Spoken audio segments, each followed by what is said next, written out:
Towards the end of one of the videos I put up yesterday, I mentioned the importance of trying to have some peace in your life outside of the noise of the modern world, the chaos we see, and all of the opinions online. And after I put up the video, that's exactly what I did myself. I went for a walk with my family in the local town centre, past the farmers' markets and people having lunch, music playing in the background, all very pleasant. Now, it was all quite an enjoyable time, and then I noticed this great lumbering fella, about 6'6", can of beer in one hand, spliff in the other, stinking out the place with cannabis and making a racket and a nuisance of himself. Now, admittedly, I am quite quintessentially and classically English in that I do believe in personal responsibility, politeness, not bothering other people and adhering to social conventions. Now, I decided to just move away given I had my 1-year-old son and I didn't want his face getting covered in spliff smoke, but I did notice he was annoying lots of people, but nobody really did anything. Now, I'd expect this sort of thing in London. Everybody seems to act like that, and then you have the third world hordes on top of it, and that's exactly why I left. However, I didn't expect so much out of London, but it goes to show it's like a metaphor for modern Britain. It's so implicit that we have these underlying values that inform how we live, but they're increasingly being challenged by people, and there's no corrective mechanism to reinforce the social order. What I mean is, when somebody's acting up these days, there are no police around, and even if they were, they probably wouldn't do anything anyway. Secondly, no men would really stand up and do anything. We've been hoodwinked into this liberal ideology of the freedom to do whatever you want, whenever you want. Now, liberalism is all well and good, but that's only if you have strong moral value systems underneath to allow the freedom of the individual to blossom. If you remove a shared moral value system and have no deterrence to behaviour, you have what you have now, which is an increasingly chaotic and unsafe Britain. And that got me thinking, how are we going to fix all of this? Is Keir Starmer going to do anything about it? Of course, he's just going to make it all 10 times worse. But in fairness, it's not really the Labour Party who was supposed to defend our way of life and traditions. Historically, it was the Tory Party. But of course, they'll sell themselves out for the highest bidder. So now we see our quiet way of life, which took our ancestors thousands of years to build,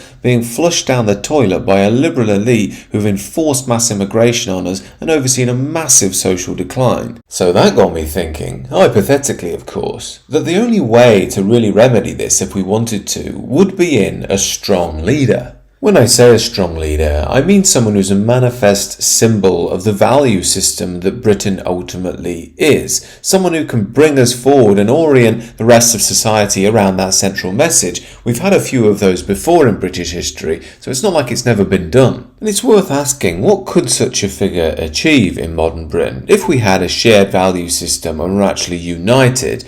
Well, take this story for instance. This was largely ignored by the media, but it's absolutely mad. Almost 1 million young people are not in any form of work or education. Now, given that's pretty much what we're taking in each year in terms of mass immigration, why on earth aren't these young people being used for some good? Now, I'm sure the liberal elite would say, oh, they're precious little bunnies and they've got anxiety disorders and yada, yada, yada. But don't you think a strong leader could actually say to these young people, go and do some hard work for your family, for your local community, for your society, for your nation? They could earn some actual money, learn some decent values like hard work and personal responsibility, help out their local community, and we wouldn't have to import people en masse either. I mean, it's a lot better than them sitting at home all day eating crisps and watching porn. Of course, that's all on the taxpayer too, by the way, normally. And I'm not saying any of this to be mean to young people. I honestly think this would help a lot of them and give them some direction in life. And like I say, without utilising these young people, we're just stuck with more mass immigration. And talking of immigration, a strong leader would know how to deal with these people.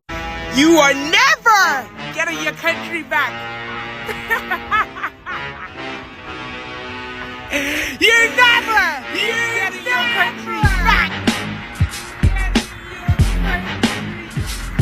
That video is doing the rounds on Twitter, and apparently it's a bunch of African women showing off their British and Irish passports and gloating how the people of Britain and Ireland are losing their countries due to demographic replacement. Now, of course, the present liberal establishment will just ignore this, and if they did, they wouldn't care about it or probably think it's a good thing because of our evil colonist history and white privilege and so on. But it seems to me any reasonable leader would say, sorry, we made a mistake in giving you these passports. You're clearly unkind people who are deeply unpleasant. You're going to have to go home. Another example comes in the form of this video. It features a man from the Religion of Peace throwing a plate in the face of his waitress at a Nando's, I think it was, in London recently. Now, after this did the rounds on Twitter and the mainstream media ignored it, predictably enough, the poor girl herself did a video on Twitter stating that the police hadn't even done anything about it. The officer now, this man's just hit me on the head. She didn't seem bothered. She said, go speak to my colleague, which was the male officer sitting down waiting for his food.